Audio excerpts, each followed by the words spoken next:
तव्हांजी शायद आवाज़ न पहुंचे पियो।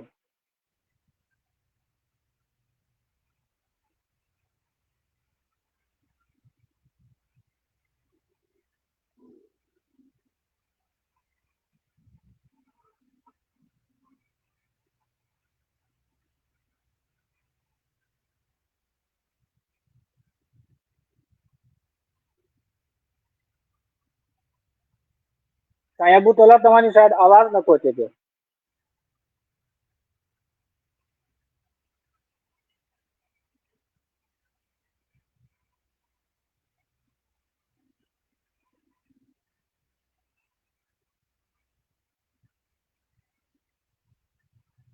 मोहम्मद अली भाई मुंहिंजो आवाज़ अचे थो? जी जी किबरा तव्हांजी आवाज़ अचे थी। साईं अबू तला जो मुंडे में पियो अचे आवाज़। तव्हांखे अचे थो पियो? न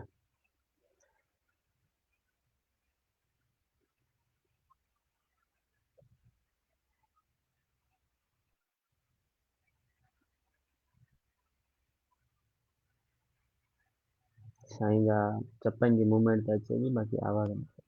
असल में व्यूज़ भी शुरू थी विया, माण्हू ॾिसनि बि अथा पिया ऐं आवाज़ बि साईं जो कटी आहे।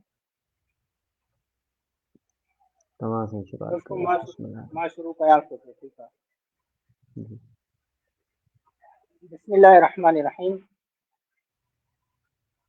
अल्हम्दुलिल्लाहि रब्बिल आलमीन वस्सलातु वस्सलामु अला सय्यिदिल अंबिया वल मुरसलीन। अम्मा बाद फ़अऊज़ु बिल्लाहि मिनश शैतानिर रजीम। बिस्मिल्लाहिर्रहमानिर्रहीम। अल्हम्दुलिल्लाह अज़्ज़ व जल जीएसएम इस्लामी महाज़ जे हिन प्लेटफॉर्म तां अॼु हिकु इंतिहाई अहम फ़िक्री अदबी बेहक ऐं गुफ्तगू जे लाइ असां गॾु थिया आहियूं। सेक्युलर निज़ाम ऐं इस्लाम में फ़र्क़ जे नाले सां।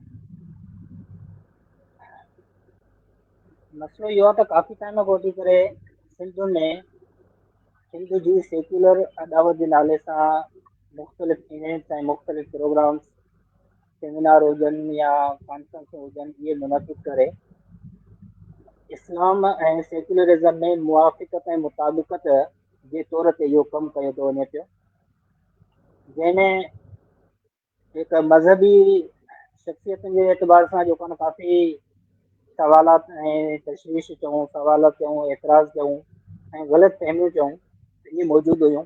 तंहिंजे करे जीएसएम इस्लामी महाज़ जे तरफ़ां जेको आहे ज़रूरी सम्झो वियो त घटि में घटि वाकई सेक्युलर निज़ाम जो जेको आहे उन जो पंहिंजो अंदाज़ ऐं पंहिंजो निज़ाम आहे ऐं इस्लाम ऐं शरीयत जो पंहिंजो हिकिड़ो अंदाज़ ऐं निज़ाम आहे, जंहिंमें कॾहिं बि कंहिं बि तरह जी मुआफ़िक़त ऐं मुताबिक़त थी नथी सघे पई। उनजे करे उहा मुआफ़िक़त, उहा ॿिन्ही में फ़र्क़ु छा आहे, कहिड़ो फ़र्क़ु आहे, इहो फ़र्क़ु सम्झण लाइ असां हिते गॾु थिया आहियूं। मां सां गॾु साईं एडवोकेट मोहम्मद अली हाशमी साहब जन बि आहिनि, अबू तला सिंधी साहब जन बि आहिनि। शुरूआत कयूं था त ॿिन्ही जी जेको आहे न तारीफ़ छा आहे, डेफिनेशन छा आहे, सेक्युलरिज़म छा खे चइबो आहे ऐं इस्लामी निज़ाम ऐं सेक्युलर निज़ाम में फ़र्क़ु छा आहे।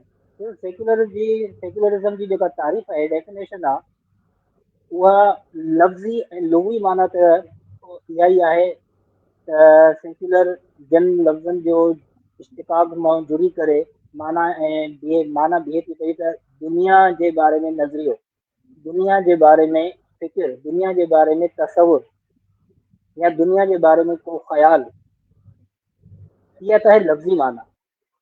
आमतौर ते थींदो इहो आहे त जॾहिं बि जेको आहे पंहिंजे सिंध में सेक्युलर निज़ाम जा हिमायत करण वारा आहिनि या प्रमोट करण वारा आहिनि, उहे जेको आहे हिन जी तारीफ़ हिन दफ़े कंदा आहिनि। ॾिसो, दुनिया जे बारे में नज़रिए खे सेक्युलरिज़म चइबो आहे ऐं इहो नज़रियो जेको आहे कंहिं बि एतबार सां, कंहिं बि अंदाज़ सां इस्लाम जे मुखालिफ़ न आहे, इस्लाम सां तज़ाद में नथो अचे पियो, इस्लाम सां बिल्कुलु मुआफ़िक़ आहे। इन एतबार सां चओ त दुनिया जे बारे में ख़्याल, दुनिया जे बारे में फ़िक्र या दुनिया जे बारे में तसवुर त इस्लाम में बि आहे ऐं इस्लाम खां अलावा हर सोच में, हर फ़िक्र में मौजूदु आहे। अच्छा, कुझु दोस्त चवंदा ज्यादा आवाज़ घटि थो अचे पियो, मां ॾिसां थो पियो।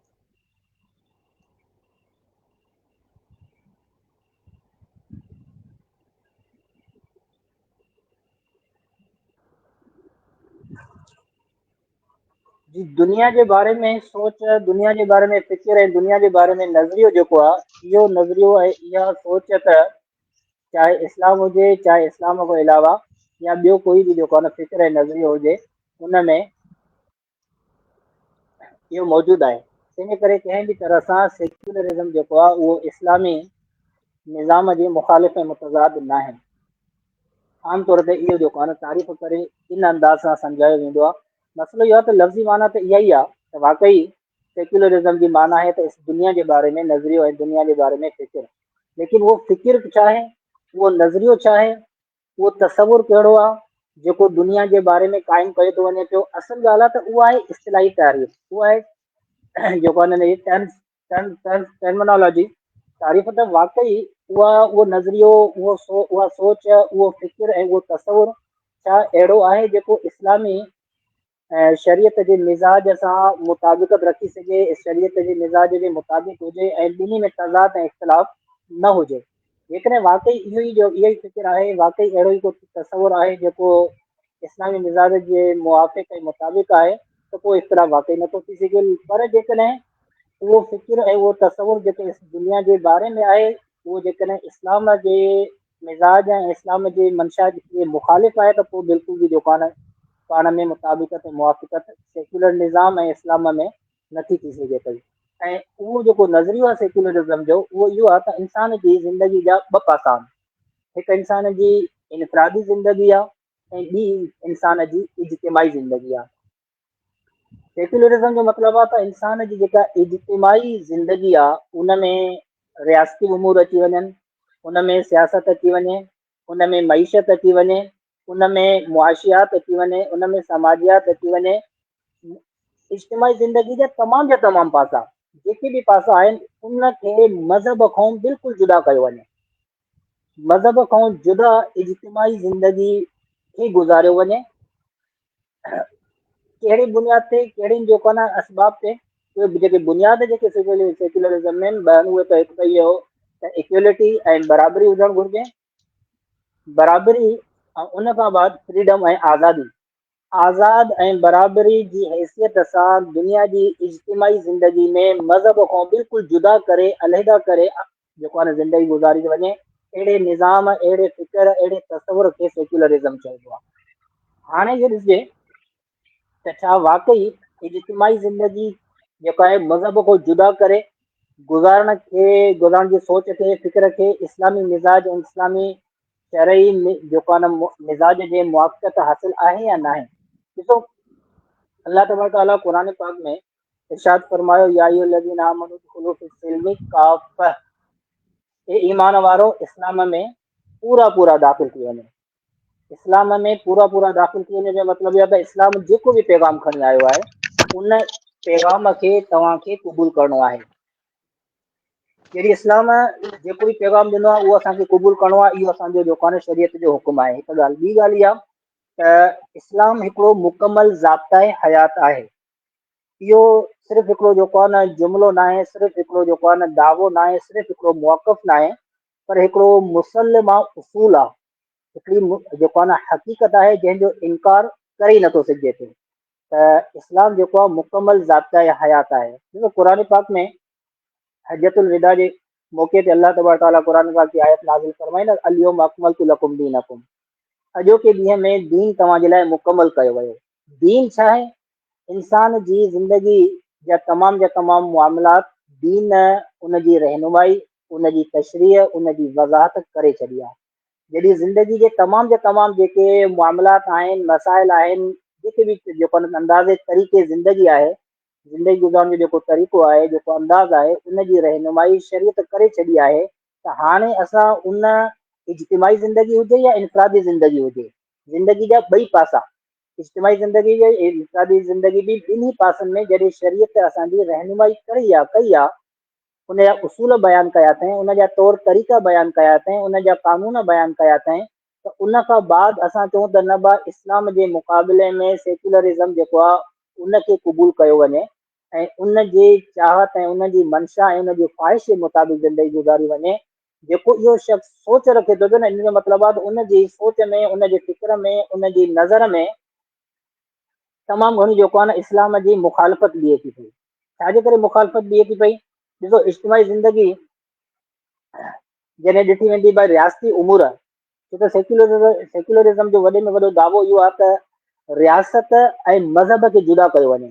कुझु त जेको आहे न तारीफ़नि इहा कई त बिल्कुलु जेको आहे न रियासती उमूर में मज़हब खे रिजेक्ट कयो वञे, बिल्कुलु रद्द कयो वञे।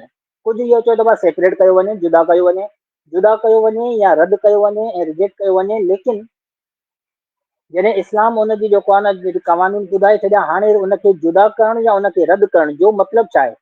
मतिलबु इहो आहे त दीन इलाही, अल्लाह तबारक ताला जी तरफ़ां जेका वही नाज़िल थी ऐं मुस्लमाननि खे जेको तौर तरीक़ो ऐं ज़िंदगी गुज़ारण जा जेके अहकामात ॾिना विया, जेके क़वानीन ॾिना विया, जेके उसूल ॾिना विया, जेके ज़ाब्ता ॾिना विया, उन्हनि उसूलनि, उन्हनि क़वानीन, उन्हनि ज़ाब्तनि जे मुक़ाबले में सेक्युलर निज़ाम जा जेके उसूल आहिनि, जेके क़वानीन आहिनि, जेके क़ाइदा आहिनि, इहे वधीक बहितर आहिनि।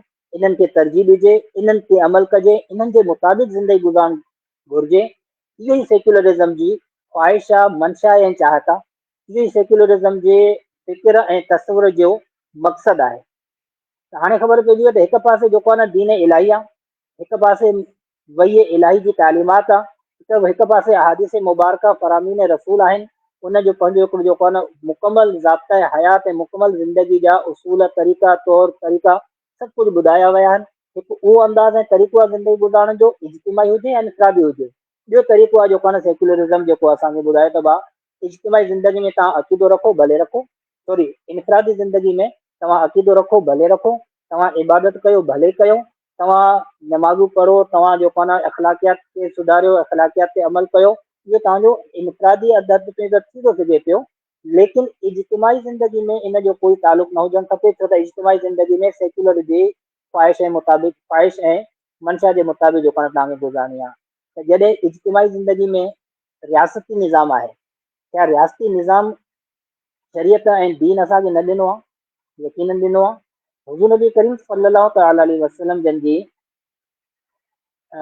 हिजरत खां बाद वारी जेका ज़िंदगी आहे, उन खां बाद जेको न बाक़ाइदा मदीना मुनव्वरा में रियासत क़ाइमु कई वई। रियासत मदीना जॾहिं क़ाइमु थी त रियासती निज़ाम असांखे अहादीस मुबारका में खुलफ़ाए राशिदीन बाद में जेके रियासती निज़ाम जेको खणी हलिया, त उहो रियासती निज़ाम न हुयो। छा नबी करीम अलैहिस्सलातु वस्सलाम कुफ़ार सां मामला तइ न कया, छा मुआहिदा न कया, छा उन्हनि सां जेको आहे न उन्हनि जे ख़तो किताब जे सूरत में उनमें सफ़ारती जेको निज़ाम आहे उहो क़ाइमु न हुयो? बिल्कुलु हुयो। अच्छा, रियासत जो निज़ाम उन खां बाद अचे थो पियो त जेको आहे जॾहिं इज्तिमाही ज़िंदगी में समाजियात अची थो वञे पियो, त समाजियात में तव्हांजी इज्तिमाही ज़िंदगी में हुदूद ऐं क़िसास, कोर्टुनि जो निज़ाम आहे। कोर्टुनि जे निज़ाम में अगरि कोई मुआशरे में, समाज में कोई जुर्म करे थो पियो, को क्राइम थिए थो वञे पियो, त उन क्राइम जो हल छा आहे?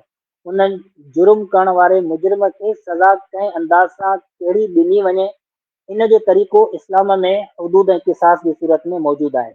जॾहिं इस्लाम में मुआशरे जी बहितरी जे लाइ, मुआशरे जे सुधार लाइ हुदूद ऐं क़िसास जो हिकिड़ो मुकमल निज़ाम मौजूदु आहे, जंहिंखे तव्हां अदालती निज़ाम चई था सघो पिया।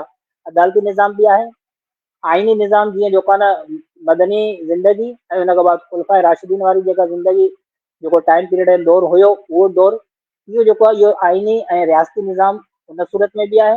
ऐं उन खां बाद हुदूद ऐं क़िसास जी सूरत में इहो जेको आहे न पूरो जो पूरो हिकिड़ो जेको आहे न निज़ाम असांखे शरीयत में, उहा चाहे कहिड़े बि जुर्म जी हद ऐं सज़ा हुजे, उहा असांखे जेको आहे शरीयत ॿुधाई बि आहे। उन सज़ा जे सबूत जो अंदाज़ ऐं तरीक़ो, त कीअं गवाहियूं क़ाइमु कजनि, कीअं उन ते जेको आहे न हद क़ाइमु कजे, केतिरी हद क़ाइमु कजे, कहिड़े अंदाज़ सां हद क़ाइमु कजे, पूरो मुकमल हिकिड़ो निज़ाम मौजूदु आहे। इन जो मतिलबु आहे त अदालती निज़ाम बि असांखे शरीयत ॾेई छॾियो। इहो इज्तिमाही निज़ाम आहे। अहिड़े ई अंदाज़ सां तव्हां मुआशियात ॾिसो, मईशत ॾिसो, मईशत ऐं मुआशियात में तव्हां बैंकारी चओ, बिज़नेस चओ, या जेको आहे न तव्हां मुख़्तलिफ़ कंपनियुनि में जेके एम्प्लॉइज़ वग़ैरह ऐं मुलाज़िम वग़ैरह रखिया वञनि था पिया, इन्हनि जो हिकिड़ो मुख़्तलिफ़ जेको आहे न वॾो हिकिड़ो निज़ाम आहे। त असांजे समाज में ॿई तरीक़ा आहिनि, या त जेको आहे न माण्हू वटि पंहिंजो जेको आहे न ज़ाती कारोबार आहे ऐं हुनजे हेठो वॾी वॾियुनि कंपनियुनि में सवनि ऐं हज़ारनि जी तादाद में मुलाज़िम रखिया था वञनि पिया। त इनखे चवंदा आहिनि इस्लामी तरीक़ेकार में शरीयत में इजारादारी, इजारो।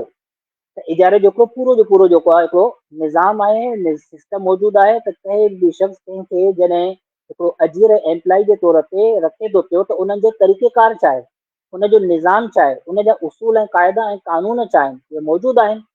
ॿियो जेको तरीक़ेकार असांजे समाज में मैशत जो हिकिड़ो आहे उहो आहे जेको आहे बिज़नेस जो, तिजारत जो किताबुल बुयू जे नाले ते, किताबुल बुयू जे नाले ते हिकिड़ो तमामु वसी जेको आहे न अबवाब मौजूदु आहिनि ऐं बुयू जा हिकु ॿ न केतिरा ई जेको आहे न 20 खां वधीक जेको आहे न अक़साम मौजूदु आहिनि। उन्हनि अक़सामनि जे तहत अलहमदुलिल्लाह अज़ वजल मौजूदा उलमाए किराम असांखे इस्लामी बैंकारी ताईं जो निज़ाम मौजूदु आहे, तकाफ़ुल जो निज़ाम मौजूदु आहे, त तिजारत जो अंदाज़ ऐं उन खां बाद उन तिजारत जा मुख़्तलिफ़ जेके अक़साम आहिनि, अंदाज़ आहिनि, उन जा उसूल आहिनि, उन जा क़वानीन आहिनि, इहो पूरो जो पूरो हिकिड़ो निज़ाम जेको आहे मईशत जो, उहो चाहे एम्प्लॉइज़ जो हुजे चाहे बिज़नेस जो हुजे, ॿिन्ही अंदाज़ जा मुकमल तफ़सील सां मुफ़सल अंदाज़ सां उसूल क़ाइदा कानून असांखे शरीयत ॾिनी आहे, शरीयत ॾिना आहिनि, मौजूदु आहिनि।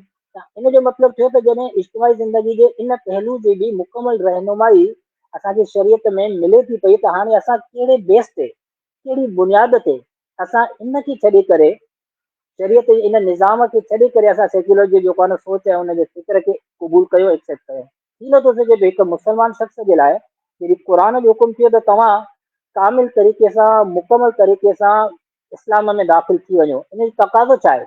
उहो ज़िंदगी जो हर पहलू, हर अंदाज़, हर जेको आहे न पासो जेको आहे उहो पंहिंजी ज़िंदगी खे शरीयत जे अहकामनि जे मुताबिक़ ज़िंदगी गुज़ारण जो मक़सदु ई आहे न, तॾहिं वञी जेको आहे न मुकमल इस्लाम में दाख़िल थींदासीं।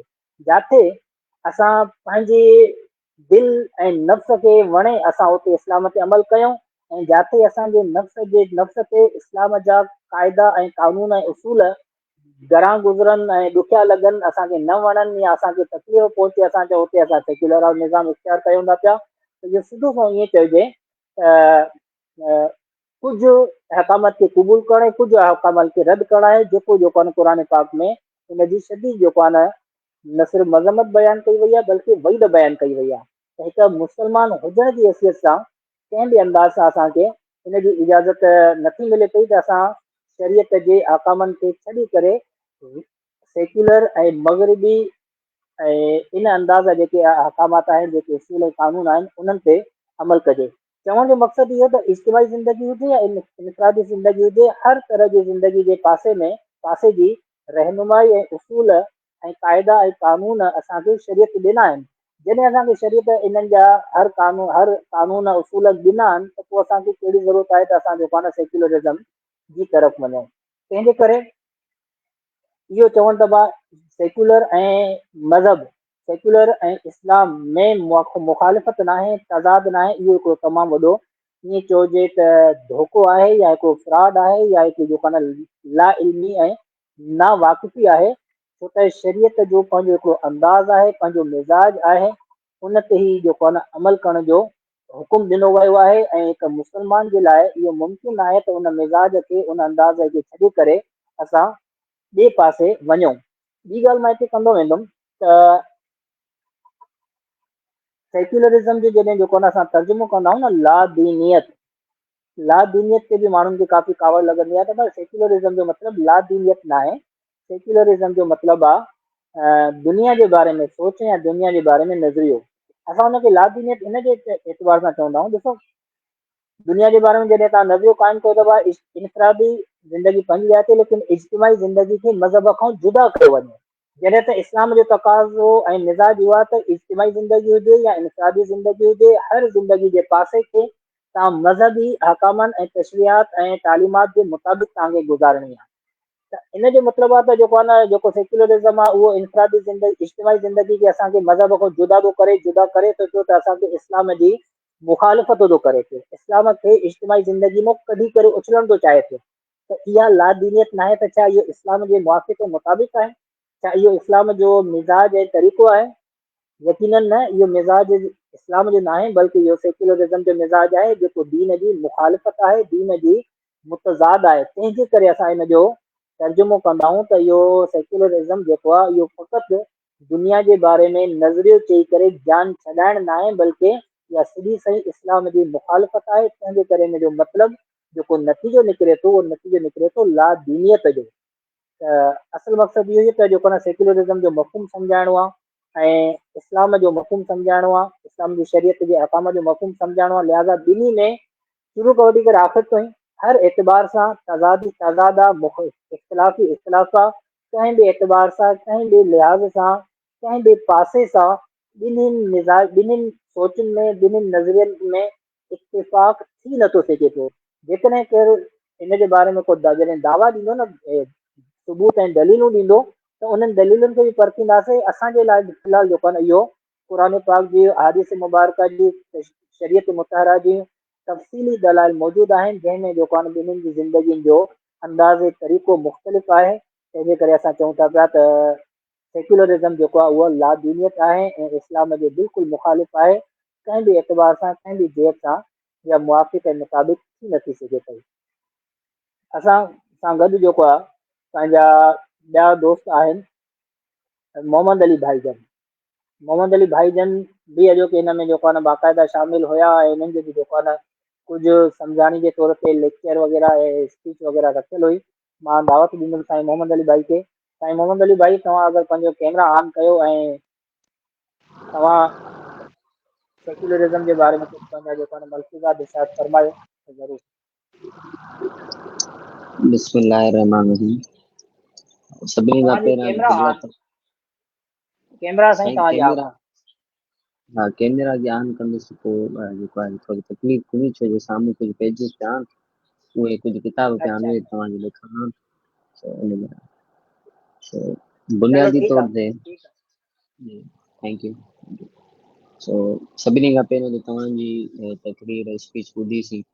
तव्हां इंतिहाई अहम ऐं बहितरीन ॻाल्हियूं जेके बि हुयूं उन्हनि मां काफ़ी सारियूं ॻाल्हियूं तव्हां बहितर अंदाज़ में बयानु कयूं। बुनियादी ॻाल्हि इहा आहे त इस्लाम ऐं सेकुलरिज़म जो जेको बहस आहे उन बहस ते मां सभिनी खां पहिरियां टे मुख़्तसिर गुज़ारिशात करणु चाहींदुमि ऑडियंस खे, जंहिंखां बाद में जेको आहे सो सेकुलरिज़म जी हक़ीक़त आहे छा उहा मां बयानु कंदुमि, जीअं बहितर खां बहितर अंदाज़ में मोज़िज़ी सम्झी सघनि। सभिनी खां पहिरियां त जेको सेक्युलरिज़म आहे ऐं इस्लाम आहे, इस्लाम हिकिड़ो दीन आहे ऐं सेक्युलरिज़म जेको वर्ड असीं इस्तेमालु कंदासीं त उन मां मुराद असांजी नज़रियो हूंदी ऐं सेक्युलराइज़ेशन जेॾी महिल असीं वर्ड इस्तेमालु कंदासीं त उन मां असांजी मुराद ऐं मग़रिबी दुनिया जी मुराद सेक्युलर करण जो अमल, इहे ॿ शयूं हूंदियूं। हाणे गुज़ारिश इहा आहे त इस्लाम वटि हिकिड़ो पंहिंजो वर्ल्ड व्यू आहे ऐं सेक्युलरिज़म वटि बि हिकिड़ो पंहिंजो वर्ल्ड व्यू आहे। वर्ल्ड व्यू छा खे चइबो आहे? जेकॾहिं मां 16 लफ़्ज़नि जे अंदरि वर्ल्ड व्यू जी वज़ाहत कयां त वर्ल्ड व्यू चइबो आहे उन लेंस खे, उन चश्मे खे जंहिंसां असीं दुनिया खे ॾिसंदा आहियूं। सो बुनियादी तौर ते हिकिड़ो इस्लामिक वर्ल्ड व्यू आहे जेको असां मुस्लमाननि जो आहे। ॿियो हिकिड़ो सेक्युलर वर्ल्ड व्यू आहे जेको सेक्युलरनि जो आहे। इल्हाद ऐं इस्लाम जे विच में जेके ॿ रस्ता ठहनि था जेके हिक ॿिए खां अलॻि आहिनि, उन्हनि जो बुनियाद बि इहे वर्ल्ड व्यूज़ ई आहिनि। इन में हिकिड़ो मां मिसाल ॾींदुमि जीअं मुंहिंजी इहा ॻाल्हि तव्हां सम्झी सघो। हीअ जेकी काइनात आहे उनजे अंदरि जेके बि मामलात हलनि पिया, असां मुस्लमाननि जो ऐं मज़हबी हल्के जो इहो मामिलो आहे त असां इन शइ खे पंहिंजे ख़ालिक़ हक़ीक़ी जी तरफ़ां सम्झंदा आहियूं। इहो असांजो वर्ल्ड व्यू आहे हिकिड़ो। पर उन ई जॻह ते सेक्युलरनि जो वर्ल्ड व्यू इहो आहे त हुननि हिकिड़ी इन चइजे नालाइकी इहा कई आहे त हुननि ख़ालिक़ हक़ीक़ी जी जॻह ते फितरत ध्यानु छॾियो आहे। इहो हिकिड़ो हुननि जो वर्ल्ड व्यू आहे। इहा शइ ज़हन में रखियो त मां ॿी ॻाल्हि अर्ज़ु कयां। ॿी ॻाल्हि इहा आहे त जीअं मां हींअर सेक्युलर वर्ल्ड व्यू ॿुधायो तव्हांखे, हिकिड़ो उहो आहे, ॿियो इस्लामिक वर्ल्ड व्यू आहे। उन खां बाद में बज़ाते ख़ुदि जेको सेक्युलरिज़म जो नज़रियो आहे उहो हिकिड़ो एलियन नज़रियो आहे। एलियन नज़रिए मां मुंहिंजी मुराद जो आहे त उहो ॿाहिरियों नज़रियो आहे जेको असां वटि ईस्ट जे अंदरि आहे, हिकिड़ो मग़रिबी नज़रियो आहे। इन नज़रिए ते असांजी मस्लिम दुनिया जा जेके बि मुफ़क्किर आहिनि उन्हनि बाक़ाइदगी सां इन नज़रिए ते ॻाल्हायो। ऐं सिर्फ़ु ॻाल्हायो न बल्कि हुननि नज़रिए खे परखियो बि आहे, उन नज़रिए खे सम्झो बि आहे। उन खां बाद में हुननि जेके बि असांजा सेक्युलर मुफ़क्किर आहिनि उन्हनि जी रिसर्चिस, उन्हनि जूं जेके मामलात आहिनि उन्हनि करण खां बाद में असांजे मज़हबी मुफ़क्किरनि सेक्युलरिज़म ते भरपूर अंदाज़ सां तनक़ीदियूं कयूं। ऐं उन में मां हिकिड़ी गुज़ारिश इहा बि करणु चाहींदुमि त उहे जेके बि तनक़ीदियूं हुननि कयूं आहिनि उहे हुननि सेक्युलरिज़म खे हुनजी असली हालत में पढ़ी करे कयूं आहिनि। मे बी असां ते को इहो माण्हू एतिराज़ करे त तव्हां सेक्युलरिज़म खे कंहिं हिकिड़ी पर्टिकुलर अख में ॾिसी करे उन खां बाद में उन तनक़ीद कई आहे, न। कहिड़े बि इल्म खे जेकॾहिं पढ़िबो आहे त उहा जेका आहे सो रिसर्च जी हिकिड़ी चइजे त हिकिड़ो तरीक़ो आहे उहो इहो आहे त उन इल्म खे तव्हां उनजी असली हालत में पढ़ंदा आहियो। त सेक्युलरिज़म खे जेको असां पढ़ियो आहे, जेको असां सम्झो आहे, असांजे मुफ़क्किरनि सम्झो आहे, उहो उनजी असली हालत में सम्झो आहे ऐं उहो असीं मग़रिब वटां ई सम्झो आहे। सो इहो जेको असां ते इल्ज़ाम आहे, जीअं तव्हां गुज़ारिश कई त सेक्युलरिज़म खे तव्हां लादीनीयत तर्जुमो था कयो, त ईअं न आहे। असल में असां सेक्युलरिज़म जी हक़ीक़त खे मग़रिबी दुनिया वटां जेको सम्झो आहे उनजो तर्जुमो ई लादीनीयत जो थिए। असां कोन था कयूं, पर उनजो तर्जुमो थिए ई लादीनीयत जो। जेका शइ असांखे हुननि ॾिनी आहे उनजो तर्जुमो ई लादीनीयत जो थिए। जी हाणे उनमें हिकिड़ी ॿी गुज़ारिश इहा बि आहे त जेके बि असांजा वॾा मुफ़क्किर आहिनि उन्हनि में काफ़ी मुफ़क्किरनि सेक्युलरिज़म खे तनक़ीद कई। उन्हनि मां चंद मुफ़क्किरनि जा नाला जेको आहे सो मां इन लाइ अर्ज़ु कयां थो त जीअं असांजा दोस्त उन्हनि खे पढ़नि, उनजी तनक़ीद खे पढ़नि। सभिनी खां पहिरियों बिल्कुलु सैयद मोहम्मद नकीब अल अत्ताश, इन जो किताबु आहे सेक्युलरिज़म ते। मां माइक खोले उहो किताब सॉरी कैमरा खोले मां ॾेखारियां थो। सो हे हे किताब हे उर्दू जे अंदर थोरो बि रखी लो सर। जेको आहे जी हाँ, हे किताब आहे। ठीक ठीक ठीक ठीक। हे किताब उर्दू जे अंदर बि ट्रांसलेट थियल आहे। हाणे हे किताब जेको आहे उहो सेक्युलरिज़म जे ख़िलाफ़ इस्लामी मुक़दमो आहे, जंहिंमें सेक्युलरिज़म ते मुस्लमाननि जे तरफ़ां बल्कि ख़ासि तौर ते सैयद मोहम्मद नकीब अल अत्ताश जेको मलेशियन मुफ़क्किर आहे मुस्लमाननि जो, उनजे तरफ़ां हिकिड़ी सेक्युलरिज़म ते तनक़ीद थियल आहे उनजी पंहिंजी। उन खां बाद में हिकिड़ो ॿियो किताबु आहे, मां उहो बि तव्हांखे ॾेखारणु चाहियां थो। उन किताब जे पहिरियनि 2 चैप्टरनि जे अंदरि बि सेक्युलरिज़म ते भरपूर तनक़ीद थियल आहे। हे आहे prolegomena to the metaphysics of Islam. हे को किताब आहे। हे किताब पाकिस्तान में मिलंदो न आहे, इहो मूं वटि प्रिंट फॉर्म में आहे, पर इहो ऑनलाइन मौजूदु आहे। इहो सैयद मोहम्मद नकीब अल अत्ताश जो तनक़ीदियूं आहिनि। उन खां बाद में असद तलाल हिकिड़ो मुस्लमाननि जो मुफ़क्किर आहे, उनजो काफ़ी जेको आहे सो सेक्युलरिज़म ते मवाद आहे, उनजा कुझु किताब बि आहिनि, उहे ऑनलाइन जेको आहे सो मौजूदु आहिनि, तमामु माण्हू पढ़ी सघनि। उन खां बाद में हिकिड़ो अरब मुफ़क्किर आहे, इहा ॾाढी इंट्रस्टिंग ॻाल्हि आहे। उहो अरब मुफ़क्किर जी पहिरियां जेको आहे उहो मार्क्सिस्ट हो, कम्युनिस्ट हो। उन खां बाद में हू मुस्लमान थियो। जंहिं महिल हू मुस्लमान थियो त हुन कार्ल मार्क्स ते बि तनक़ीदियूं लिखियूं, हुन सां गॾोगॾु सेक्युलरिज़म ते बि तनक़ीदियूं लिखियूं। हुनजो नालो आहे अब्दुल वहाब अल नेसरी। इंतिहाई वॾो अरब मुफ़क्किर आहे, जंहिं सेक्युलरिज़म ते हिकिड़ी इंतिहाई जानदार क़िस्म जी तनक़ीदियूं लिखियूं आहिनि। इहे बि आसानी सां नेट ते मौजूदु आहिनि। उन खां बाद में हिकिड़ो मशहूरु अरबी मुफ़क्किर आहे मुस्लमाननि जो, यूसुफ किरज़ावी। उनजो बि किताबु सेक्युलरिज़म ते तमामु घणो मशहूरु आहे।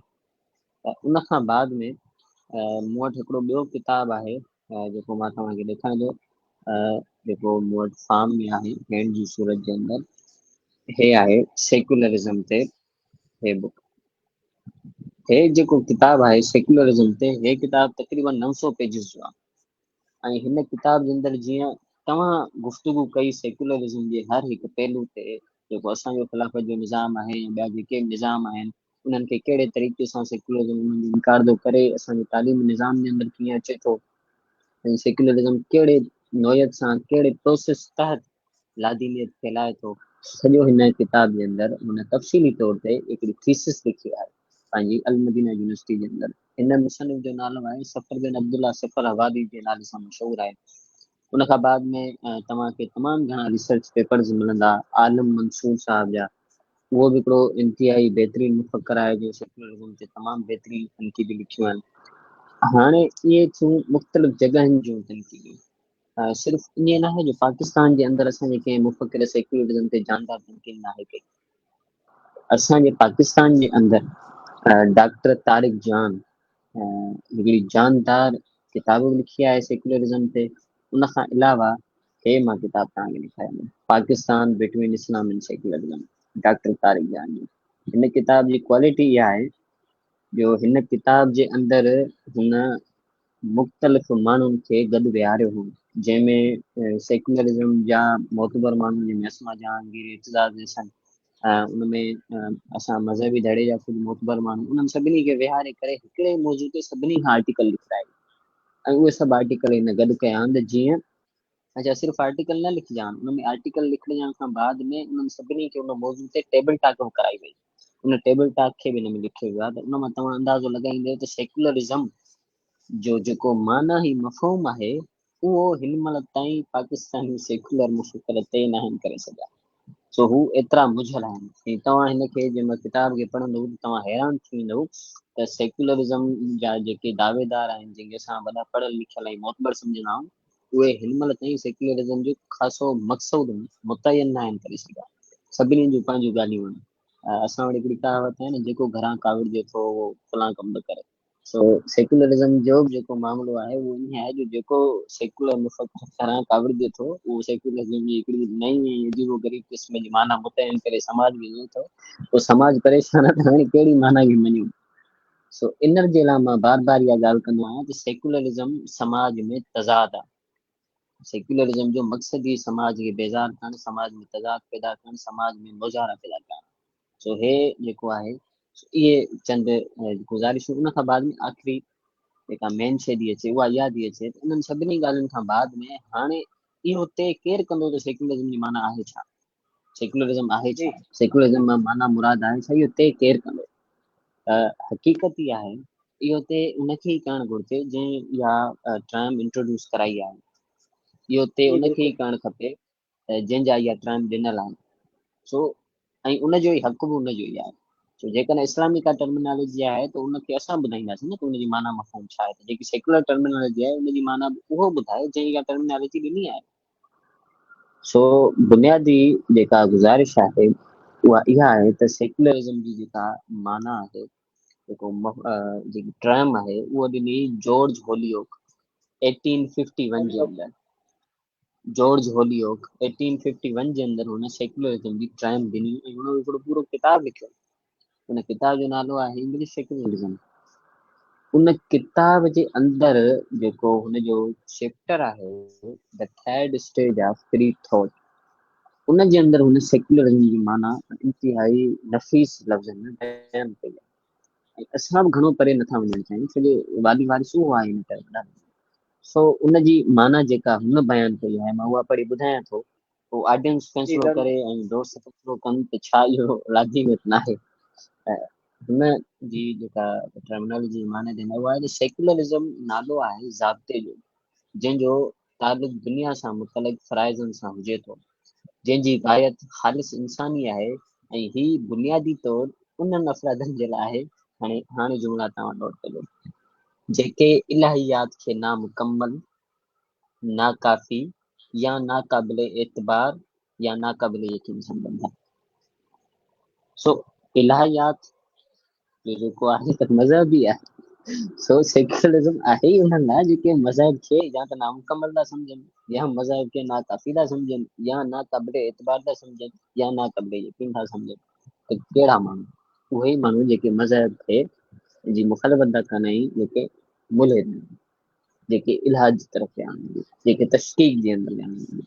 सो सेक्युलरिज़म आहे ई उन्हनि जे लाइ। ऐं सेक्युलरिज़म जी माना मफ़हूम इहा आहे त तव्हां मज़हब खे नाक़ाबिल यकीन सम्झो, नाक़ाबिल एतबार सम्झो ऐं नामुकम्मल सम्झो। पर जॾहिं मज़हब नामुकम्मल आहे त पोइ सेक्युलरिज़म जी जॻह बीहे थी। पर क़ुर जे अंदरि अलाह ताला वाज़े फरमायो त दीन तव्हांजो मुकमल करे छॾियो। जॾहिं दीन असांजो मुकमल थी वियो त ॻाल्हि ख़तम थी वई। त सेक्युलरिज़म जी ईसाइनि वटि ज़रूरत कंहिं न कंहिं सूरत में हुई ऐं हुननि उनखे एडाप्ट बि कयो, पर इस्लाम जे अंदरि हुनजी कहिड़े क़िस्म जी का बि स्पेस न आहे, छो जो असांजो दीन मुकमल आहे ऐं आहे ई उन्हनि लाइ जंहिंजो मामिलो जेको आहे उहो नामुकमल हुजे। अच्छा, इन पर्टिकुलर मामलात खे डॉक्टर तारिक जान साहब हिकिड़े बहितर अंदाज़ इनखे समेटियो आहे। सो मां कोशिशि थो कयां डॉक्टर तारिक जान साहब जे वर्डन में हिन मामले खे समेटिया आहिनि मथियुनि जुमलनि में। डॉक्टर तारिक जान साहब जो जी किताबु आहे सेक्युलरिज़म मबाहिस और मुगालते।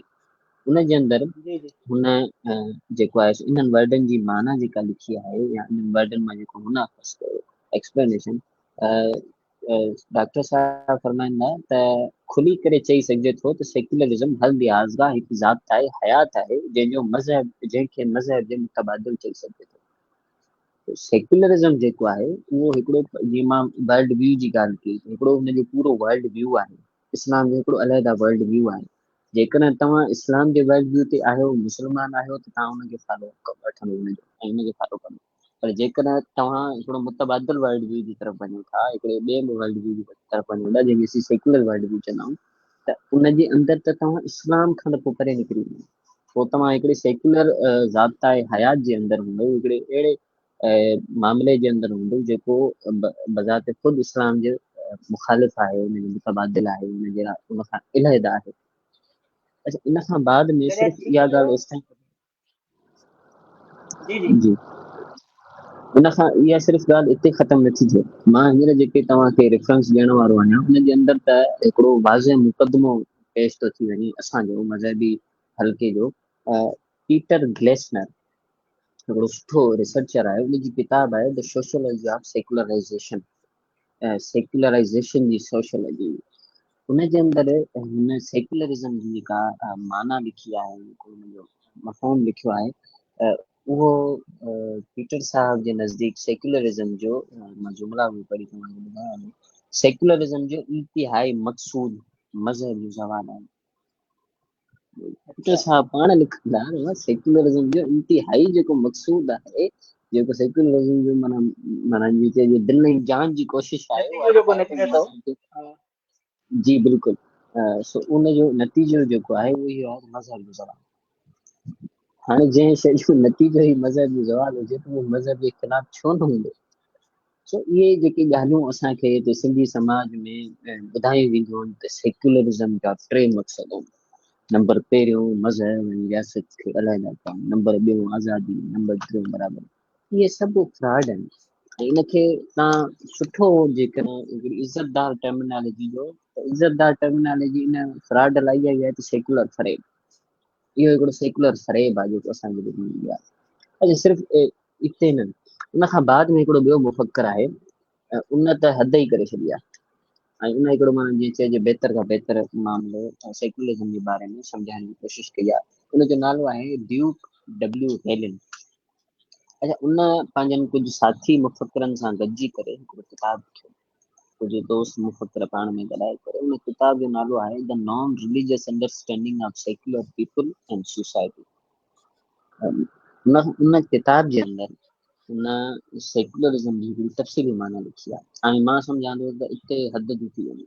इन खां वधीक वज़ाहत पेश करणु जंहिं माण्हू खे सम्झणो हूंदो त उहो इन ई हुनजे मौक़िक़ जे इन पहिरां मां ई सम्झी वेंदो त सेक्युलरिज़म जी माना छा आहे। पर जेको सम्झणु न चाहींदो ऐं ज़िद कंदो त उनखे सम्झाइण जेको आहे फ़िज़ूल आहे। मौक़िक़ लिखे थो त सेक्युलरिज़म जी मुसलम तौरु इहा तारीफ़ कई वेंदी आहे त मज़हब जी समाज ऐं रियासत खां निकाली। हाणे अॻिते तमामु जेको आहे सो जुमिला सुठा आहिनि माना खे सम्झण जे एतबार सां। उहे जुमिला आहिनि त ऐं वधीक तफ़सीली माना मज़हब खे ख़तमु करणु या उनखे समाज में महदूद करे छॾणु। ड्यूक साहब जे नज़दीक सेक्युलरिज़म जी जेका तफ़सीली माना आहे उहा इहा आहे त मज़हब खे ख़तमु करणु या मज़हब खे समाज में महदूद करे छॾणु। ऐं मुसलम जेकी माना आहे, मुसलम जेकी माना सफ़ा जीअं चइजे माना मुसलम सबूत माना, जेकी मुसलम माना आहे उहा आहे त मज़हब जी समाज जी रियासत खां निकाली। समाज मां मज़हब निकिरे त भई बचो। सो ॿिन्ही सूरतुनि जे अंदरि जेको आहे सेक्युलरिज़म जी माना मज़हब खे बेदख़ल करणु। ऐं इहा जेका आहे सो मां या को मौलवी या को मज़हबी फ़िक्र जो माण्हू कोन ॿुधो ॿुधाए। इहे मग़रबी मुफ़क्किर आहिनि, इहे सेक्युलर मुफ़क्किर आहिनि, जंहिंजी इहे वाली वारिस आहिनि, जंहिंखे टर्मिनोलॉजी हाँ आहे उहे ई वाज़िब था कनि। न मां पियो कयां, न साईं गुलाम मुस्तफ़ा पियो करे, न साईं अबू ताला, न साईं बिलाल मुर्शी साहिब। इहा टर्मिनोलॉजी जी माना ऐं मफ़हूम जेकी चए पिया कनि उहे सेकुलर मुफ़क्कर आहिनि। उहे ई पाण चए पिया कनि त सेकुलरिज़म जी माना मज़हब जी निकाली आहे। सो जॾहिं सेकुलरिज़म जो इंतिहाई मक़सूद मज़हब जो ज़वाल आहे, सेकुलरिज़म जी माना मज़हब जी निकाली आहे, त इहो चवण ई फिज़ूल आहे त सेकुलरिज़म लादीन न आहे। इहे शयूं अहिड़ो प्रूफ आहिनि सेकुलरिज़म लादीनियत आहे, अहिड़ो प्रूफ आहिनि जंहिंखां केरु बि इनकार नथो करे सघे। अच्छा, इहो त हिकिड़ो मां ख़ैर हो मज़हबी इन्हनि मुफ़क्किरनि खे जेके तव्हां नाला खयां हो इन्हनि खे जेको आहे न पंहिंजा क़ाइद ऐं अॻुवान सम्झनि था पिया, जॾहिं इहे सभु आहिनि ई जेको आहे न उहे सेक्युलरिज़म जा बानियान, उन्हनि जी जेको आहे न जी जी बुनियादु विझण वारा, उहे जेका तारीफ़ कनि था पिया, जेका डेफिनेशन ॿुधाइनि था पिया इन टर्म्स जी, उन खां बाद इन जो इनकार घटि में घटि जेको आहे न मञण वारो त नथो करे सघे न। जेको सेक्युलरिज़म जो हामी आहे उहो पोइ पंहिंजे जेको आहे न उन अॻुवान ऐं क़ाइद जो कीअं जो इनकार करे सघे थो। यकीनन अच्छा माशाल्लाह हुन जेको तव्हां जेकी तारीफ़ ॿुधायूं इहे नाक़ाबिल तरदीद आहिनि। जी साईं। अञा हुननि हिकिड़ी नई हिकिड़ो सेकुलर ॿियो फ़रेब बि इजाद कयो आहे इन्हनि सभिनी मामलात खां बचण जे लाइ, पर उन ते मां इंशाअल्लाह ॻाल्हायां थो। अच्छा, उन खां बाद में इहा ॻाल्हि एॾी मशहूरु ऐं ईअं चइजे जो हक़ीक़त आहे त मुस्तशरिकीन मुस्तशरिकीन असां मुस्लमाननि माना आहियूं, ऐं मुस्तशरिकीन जेके आहिनि उन्हनि वटि छा माना आहे सेकुलरिज़म जी। इहा शइ इन हद ताईं साबित थी चुकी आहे जो मुस्तशरिकीन बि सेकुलरिज़म जी माना लादीनी थी वठनि था। उन में हिकिड़े मुस्तशरिक जी मां एविडेंस जो दलील तौरु उनजी हिकिड़ी हवालो ॾियां थो। ए जे आरबरी, उनजो किताबु आहे religion in the middle east. उन जे अंदरि हुन सेकुलरिज़म जी माना लादीनी थी वठे। सो इन मां तव्हां सम्झो त सेकुलर मुफ़क्किर सेकुलरिज़म खे लादीनियत सम्झनि था, मञनि था ऐं लिखियो अथनि। मुस्लिम मुफ़क्किर सेकुलरिज़म खे लादीनियत मञनि था, सम्झनि था ऐं उन्हनि लिखियो आहे इन हद ताईं जो मुस्तशरिकीन बि सेकुलरिज़म खे लादीनियत सम्झनि था। बसि चंद उहे अनासिर आहिनि जेके माण्हुनि खे फ़रेब ॾेई करे सेकुलरिज़म जी तरफ़ आणणु चाहिनि था। उन्हनि जेको आहे सो सेकुलरिज़म जी माना अजीबो ग़रीब क़िस्म जी घड़ी आहे, ऐं उहा इन लाइ घड़ी आहे जीअं आम पब्लिक जेको आहे उहा उनजी तरफ़ वधे। जीअं वधे त पोइ बाद में असां उन्हनि खे हिकिड़े फार्मूले तहत, उहो फार्मूलो मां बयानु कयां थो, असीं उन्हनि खे मुलिद कयूं, उन्हनि खे मज़हब खां परे कयूं, उन्हनि खे मज़हब दुश्मन कयूं, इन हद ताईं जो हुननि खे मज़हब जो गुस्ताख कयूं। गुस्ताख वर्ड असांजी टर्मिनोलॉजी आहे, पर अंग्रेज़ी जे अंदरि डिसरेस्पेक्टफुल टुवर्ड्स रिलीजन। सो इन हद ताईं हुननि जा मामलात आहिनि। अच्छा, हिकिड़ी मां अहिड़ी दलील ॾियणु चाहियां थो, हिकिड़ी अहिड़ी दलील ॾियणु चाहियां थो जेका शायदि हर माण्हू पंहिंजे घर में चेक करे थो सघे। हर घर जे अंदरि ॿार स्कूल वेंदा आहिनि, पढ़ंदा आहिनि, ऐं उते ऑक्सफर्ड जी इंग्लिश त सिंधी डिक्शनरी लाज़मी हूंदी। यादि में हिकिड़ी आम डिक्शनरी आहे ऐं उहा हिकिड़ी मुस्तनद डिक्शनरी आहे, ऑक्सफर्ड जी इंग्लिश सिंधी डिक्शनरी। घणो परे न वञूं, इहे किताब शायदि दोस्तनि खे आम तौर ते हथ अचनि बि न। ऑक्सफर्ड जी जेका इंग्लिश सिंधी डिक्शनरी आहे उन जे अंदरि सेक्युलरिज़म जी माना चिटनि ऐं साफ़ लफ़्ज़नि में लादीनियत लिखियल आहे, कोई चिटनि ऐं जेके साफ़ लफ़्ज़नि में। बाबा उर्दू मौलवी अब्दुल हक ते हरूभरू जेको बार बार इल्ज़ाम हणंदा आहिनि त इहो त खामखा हिन जेको आहे न तर्जुमो कयो, मौलवी अब्दुल हक तर्जुमो कयो सेक्युलरिज़म जो, लादीनियत इन फ़साद कयो, इन पदो कयो, माना खुलम खुला एतिरो जेको आहे न तज़ाद बयानी आहे हिननि जी। साईं असली मौलवी अब्दुल हक त इहे मगज़ फ़क़रनि जे तर्जुमो इहो कयो। हरूभरू असांजे हिकिड़े सुठे उर्दू जे माहिर खे हू ब्लेम कंदा आहिनि। अच्छा चलो, हे त भला English Oxford English Sindhi dictionary हुई, ऑक्सफर्ड जी इंग्लिश टू इंग्लिश डिक्शनरी छो कंदा ॾिसनि। उन जे अंदरि जेका सेकुलरिज़म जी माना आहे उहा ई ॾिसी वठनि, घणो परे न वञनि। ऑक्सफर्ड जी इंग्लिश जेका डिक्शनरी आहे उन जे अंदरि बि सेकुलरिज़म खे अहिड़ो नज़रियो करार ॾिनो वियो आहे जंहिंमें मज़हब सां को बि तालुक न हुजे, ज़रे जो बि न। सो घणो परे न वञनि, इहे त ऑक्सफर्ड जो थियो। उन खां अलावा बि हे जेके डिक्शनरियुनि जी मां ॼाण थो, उहे ॿिनि शयुनि जे करे ॼाण थो आहे। हिकिड़ो त इहे इज़िली अवेलेबल थी सघनि थियूं, ॿियो त जेका बि टर्मिनोलॉजी जी माना आहे, जेका बि टर्मिनोलॉजी जी माना आहे उहा डिक्शनरी जे अंदरि ई जेका आहे सो वेल प्रूव्ड लिखियल हूंदी आहे। सो इन जे अंदरि मां डिक्शनरीज़ ॼाणा थो, सिर्फ़ु ऑक्सफर्ड न, अच्छा ऑक्सफोर्ड में हिकिड़ो ॾिनो हाणे उन खां बाद में इहो मुस्तनद ऑक्सफोर्ड मुस्तनद डिक्शनरी उन खां बाद में हिकिड़ी ॿी मुस्तनद इदारो बि आहे ॿियो मुस्तनद इदारो आहे मरियम वेबस्टर या असांजे मज़हबी हल्के त खणी में बि न ॿुधो हुजे मरियम वेबस्टर जी डिक्शनरी पर सेक्युलर तबके लाज़मी ॿुधा हूंदा आहिनि सो उन जा कन हिन ॻाल्हि ते बाक़ाइदे खड़ा थिया हूंदा त हा मरियम डिक्शनरी मरियम वेबस्टर जी जेका डिक्शनरी आहे उहा हिकिड़ी इंतिहाई अहम ऐं मोतबर डिक्शनरी आहे उनजे अंदरि छा लिखियलु आहे माना सेक्युलरिज़म जी मरियम वेबस्टर जे अंदरि बि सेक्युलरिज़म जी माना साफ़ तौर ते मज़हब ऐं मज़हबी सोच जो इनकार ॿई मज़हब सिर्फ़ु मज़हब मज़हब ऐं उन सां गॾु मज़हबी सोच जो बि इनकार इनखे सेक्युलरिज़म चइबो आहे सो माना सिर्फ़ु मज़हब खे समाज में ख़तमु न आहे करिणो सेक्युलर मज़हबी सोच खे बि समाज में ख़तमु करिणो जीअं सॼी ज़िंदगी में वरी कॾहिं मज़हब उभरी न सघे हे इन हद ताईं मज़हब जा दुश्मन आहिनि त मज़हब खे बि ख़तमु करिणो आहे उन सां गॾोगॾु मज़हबी सोच बि किथे न हिननि जे एरिया में जेको आहे सो न रहे इन हद ताईं हिननि खे मज़हब सां दुश्मनी आहे या मरियम वेबस्टर जी डिक्शनरी जी ॻाल्हि थी कयां हिकिड़ो मुस्तनद तरीन इदारो अच्छा उन खां बाद में ऐं मरियम वेबस्टर जी वेबसाइट ते बि इहा माना लिखियलु आहे तव्हां उतां बि चेक करे था सघो उन खां बाद में हिकिड़ो टियों इदारो आहे कोलिन्स जे नाले सां उनजी वेबसाइट आहे उन ते बि सेक्युलरिज़म जी हिकिड़ी माना लिखियलु आहे उहा माना आहे अहिड़ो नज़रियो जे मुताबिक़ मज़हब जी समाज में का बि जॻह न हुजे कॉलेज जी डिक्शनरी जी वेबसाइट ते साफ़ लफ़्ज़नि में लिखियो पियो आहे सेक्युलरिज़म उहो नज़रियो आहे जंहिंजे मुताबिक़ मज़हब जी समाज में का जॻह ई न हुजे हाणे हे जेको इहो फ्रॉड कंदा आहिनि सेक्युलर फ़रेब कंदा आहिनि त भाउ असां सेक्युलरनि जो मतिलबु इहो आहे कि तव्हां मज़हब खे प्रियोरिटाइज़ कयो मज़हब खे पंहिंजे घर ताईं रखो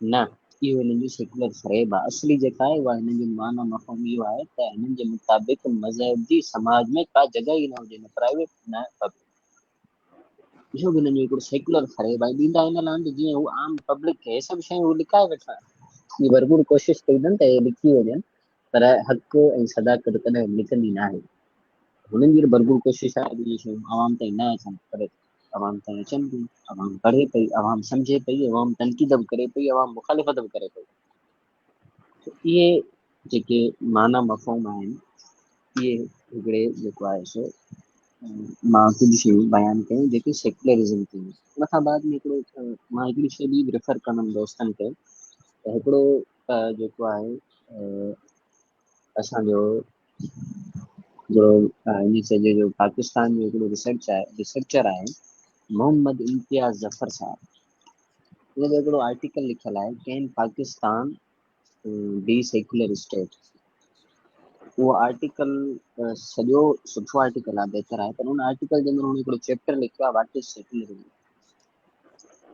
उन जे अंदरि हुन जेका सेक्युलरिज़म जी तारीफ़ कई आहे उहा बि असांजी तारीफ़ खे सपोर्ट थी करे छो जो सदाकत बि इहा ई आहे जेका असां बयानु कयूं हक़ीक़त इहा ई आहे जेका असां बयानु कयूं इहो थियो सेक्युलरिज़म जो मामिलो अञा कुझु ॿियूं शयूं आहिनि जेके मुझारा क्रिएट करण लाइ कंदा जंहिंमें जीअं मां पहिरियां गुज़ारिश कई त सेक्युलरिज़म ऐं सेक्युलरिज़म नज़रियो आहे जंहिं तहत हे छा कंदा आहिनि सेक्युलराइज़ेशन हाणे कुझु दोस्तनि या इन चइजे कुझु शख़्सियतुनि सिंध जी सेक्युलर अॾावत जो नारो हंयो सिंध जी सेक्युलर अॾावत उन जो मतिलबु इहो कि सिंध में सेक्युलराइज़ेशन कजे सिंध जी सेक्युलराइज़ेशन कजे हाणे असां सेक्युलरिज़म खे सम्झोसीं ॿुधोसीं त उहो ई मज़हब जी मुखालिफ़त आहे त सेक्युलरिज़म जो सेक्युलराइज़ेशन जो कहिड़ो ख़ौफ़नाक जेको आहे सो मामिलो हूंदो उन ते जेकॾहिं तव्हां इजाज़त ॾियो ऐं टाइम हुजे त मां कुझु गुज़ारिश कयां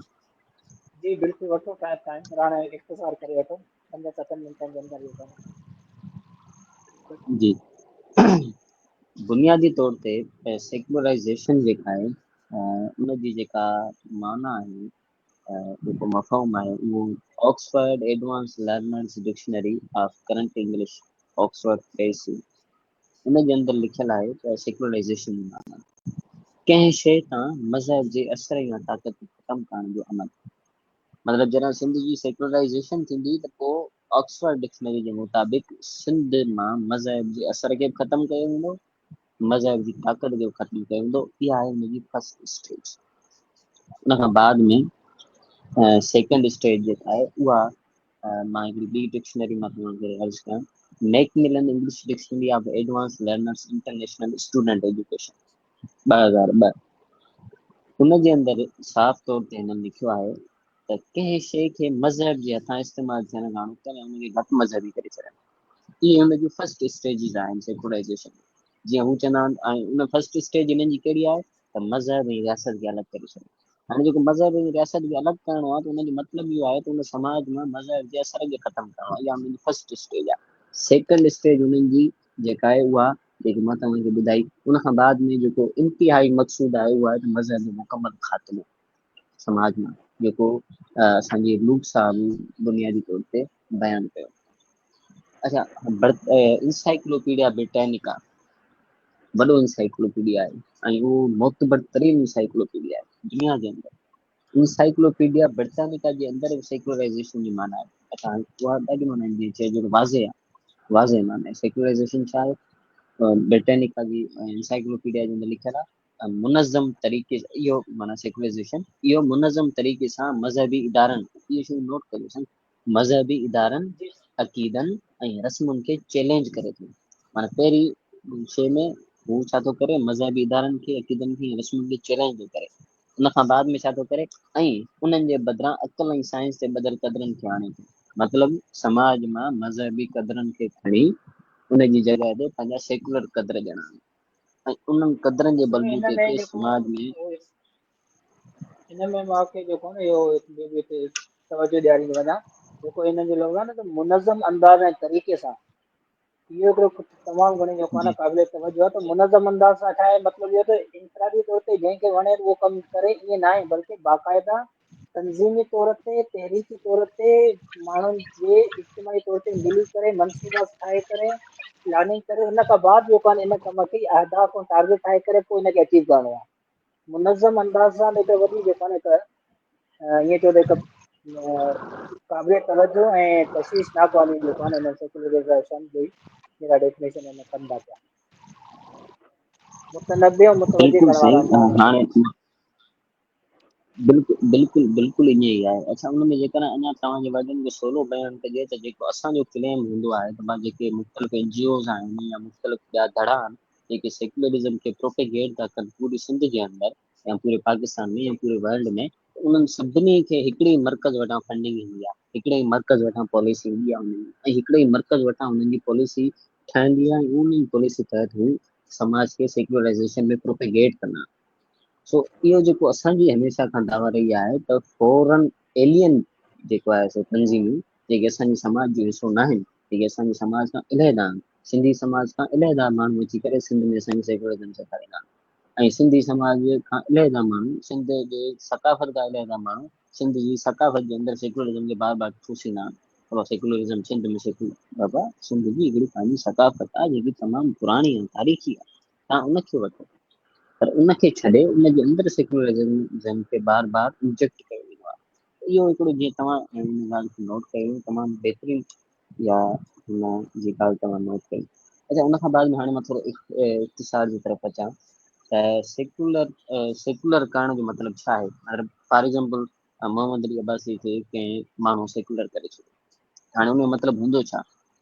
को माण्हू सेकुलर थी वियो, का शइ सेकुलर थी वई, को इलाइक़ो सेकुलर थी वियो, का हुकूमत सेकुलर थी वई, त उन मां मुराद छा आहे? जेको असां चवंदा आहियूं त हे चवंदा आहिनि बल्कि त पाकिस्तानी हुकूमत में सेकुलर थियणु घुरिजे, त उन मां मुराद छा आहे? या हे चवंदा आहिनि त सिंध खे सेकुलर थियणु घुरिजे, त हाणे जंहिंमहिल सिंध खे सेकुलर थियणु घुरिजे त उन मां मुराद छा आहे? जेकॾहिं सिंध सेकुलर थिए थी उन जा केतिरा भयानक नतीजा निकिरंदा, मां उहे तव्हांजे अॻियां मुख़्तलिफ़ रिसर्च डिक्शनरीज़ जेके मुतफ़िक़ा आहिनि सभिनी वटि उन्हनि मां तव्हांखे कुझु गुज़ारिशूं करणु चाहींदुमि। अच्छा, कैम्ब्रिज कॉलेज जो त तव्हां नालो ॿुधो हूंदो। कैम्ब्रिज जी हिकिड़ी डिक्शनरी आहे, उनजी वेबसाइट बि आहे।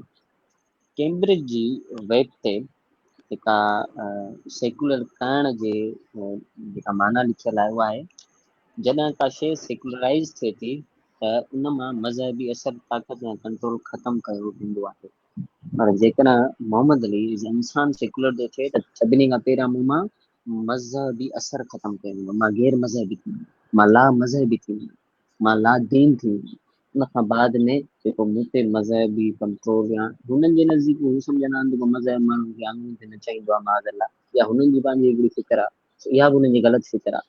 सो मज़हब जी ताक़त ऐं कंट्रोल हुननि मां ख़तमु करे छॾियो। पोइ मां छा थी वञुमि, पोइ मां हिकिड़ो सेक्युलर मुल्क माण्हू थी वञुमि, लादीन। ऐं अस्तगफिरुल्लाह, जेकॾहिं ये कहिड़ी मिसाल ॾियो जो ये कहिड़ी मिसाल साईं ॾियो, जेको कोई आहे बि शख़्स आहे जेको थिए थो पियो, कोई बि शख़्स एक्स थिए वाई थो, ज़ी एक्स वाई ज़ी अल्लाह जेको ताला बि हूंदो तव्हांखे उहो अल्लाह जी सां जी ईमान सलाम रखे। सो एक्स वाई ज़ी जेको ॿियो को बि हूंदो, उहो जेको आहे उहो लादीन गैर मज़हबी ऐं हुन ते मज़हब जो को बि मामिलो माना हुन सां न हूंदो। ऐं जेकॾहिं सिंध सेक्युलर थींदी त उन मां मुराद इहा ई थींदी त सिंध लादीन थी वेंदी। लादीन माना मज़हब खां इलाही थी वेंदी हर सूरत में। उन खां बाद में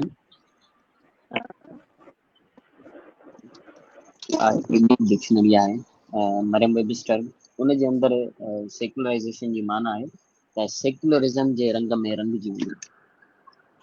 ऐं सेक्युलरिज़म जो रंग छा आहे उहो मां तव्हांखे हुननि मग़रिबी मुफ़क्किरनि खां ॿुधायो आहे त बस सेक्युलरिज़म जो रंग लादीन आहे। सो मरियम वेबिस्टर जे नज़दीक सेक्युलरिज़म जी माना इहा ई ॾिठी त लादीन रंग में रंगे छॾनि। सिंध बि लादीन रंगनि में रंगजी हूंदी जेकॾहिं सेक्युलर थींदी, ऐं को फ़र्द एक्स वाई ज़ी जेको बि हूंदो उहो बि लादीनी जे रंग में रंगजी हूंदो, पोइ इहो हू सेक्युलर थी सघे थो। इहा हुनजी रिक्वायरमेंट आहे। पहिरियां हुनखे मज़हब दुश्मन थियणो पवंदो, पोइ हू सचो पको अल्लाह सेक्युलर थी थो सघे।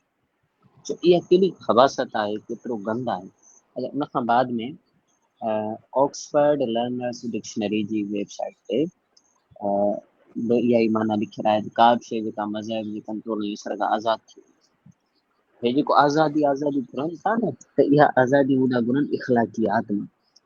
हू था चवनि असांखे फ्री सेक्स ॾिनो वञे, फ्री सेक्स, का ज़िमेदारी न हुजे, फ्री सेक्स, इहा हुननि जी आज़ादी आहे।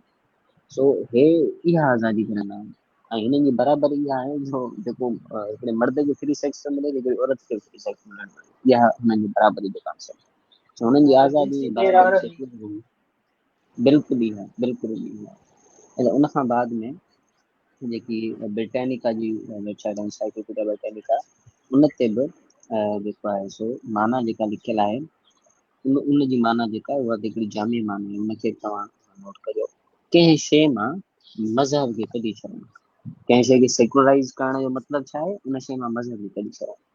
त जेकॾहिं मां बार बार इहे जुमिला इन लाइ कंदा आहियूं जीअं असांजी पब्लिक खे इहे जुमिला हुनजे ज़हन में वेहनि त सेक्युलर करण जो मतिलबु छा आहे, कंहिं शइ मां मज़हब खे कढी छॾणु। माना एक्स वाई ज़ी को बि माण्हू जेकॾहिं सेक्युलर जो थिए त उन मां सेक्युलराइज़ेशन जे मां उनजी थींदी त सभिनी खां पहिरियां उन मां मज़हब ॿाहिरि निकिरी वेंदो, मज़हब हुन वटि ख़तमु थी वेंदो, ऐं उन खां बाद में उहा शइ सेक्युलर थी थी सघे। सो इहे जेके बि हुननि जा जुमिला आहिनि त बस सेक्युलराइज़ेशन जेका आहे उहा मज़हब मुखालिफ़ न आहे, लादीनियत न आहे, इहो हुननि जो सेक्युलर फ़रेब आहे, इहो हुननि जो फ्रॉड आहे। ऐं जेकॾहिं टाइम हुजे हा त अञा वधीक मां हिन शइ ते गुफ़्तगू कयां, मुख़्तलिफ़ ॿिया बि दलाइल ॾियां हा, त सेक्युलरिज़म जो हुननि हिकिड़ो नओं नालो रखियो आहे, रेसिज़म।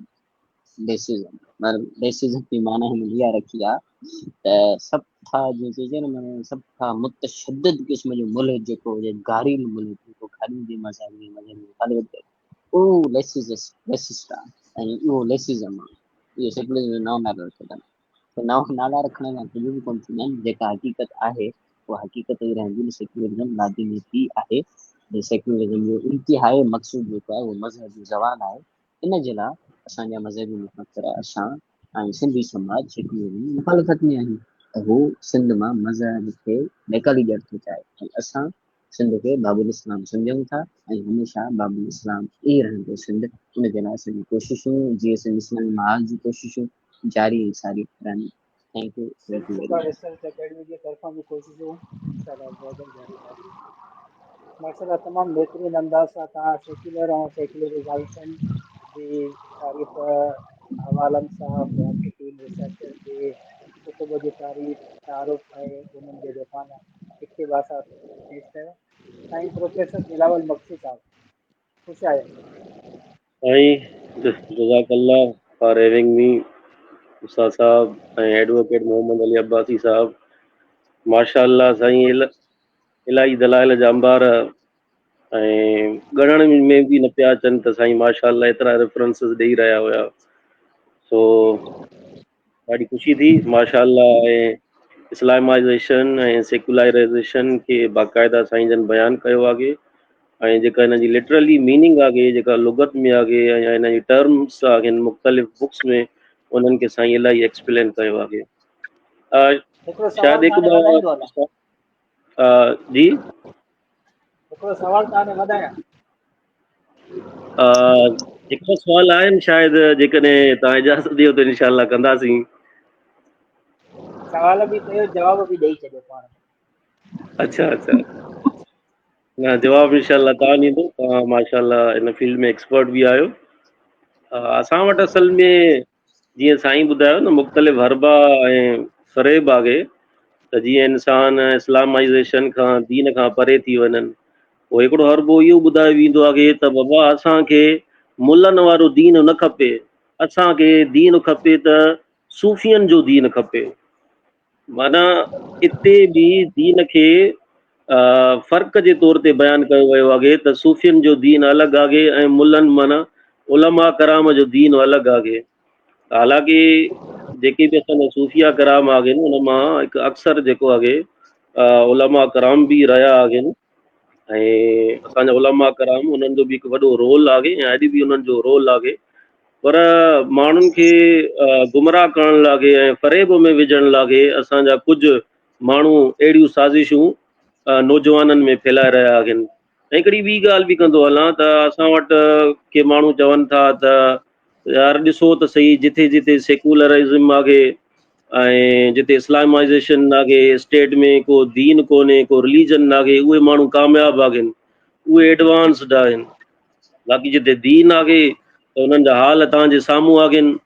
मतिलबु 57 मुल्क तव्हांजे साम्हूं आहिनि जिते दीन आहे, ऐं जिथे कई असांजा जेके मुल्क आहिनि उते रियासत में दीन कोन्हे ऐं सेकुलर्स आहिनि उहे, त उते उहे एडवांस्ड आहिनि। इन हवाले सां तव्हां छा फरमाईंदो?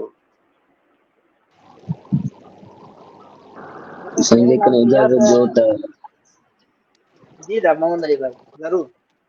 जेकॾहिं तव्हां माइक 3 कैमरा मिंट में ऑन कयो त तव्हां कैमरा जेकॾहिं तव्हां ऑन कयो त जेका माण्हुनि खे ॿुधण वारनि खे ख़ुशी थींदी। साईं लिखत जो कमु कयां थो साईं या लिखनि ते, सो हिन में बसि 3 मिंट जी तव्हां हिकिड़ी नंढिड़ी ॻाल्हि ॿ करणु चाहींदुसि। अच्छा, जेको जी साईं ज़रूरु। पहिरीं ॻाल्हि कई न, मुलनि जो दीन अलॻि आहे, सूफ़ियुनि जो दीन अलॻि आहे, इहो तानो मिलंदो आहे। कुझु माण्हू इहो चवंदा आहिनि त सूफ़ियुनि जो दीन अलॻि, मुलनि जो दीन अलॻि, असांखे सूफ़ियुनि वारो दीन खपे।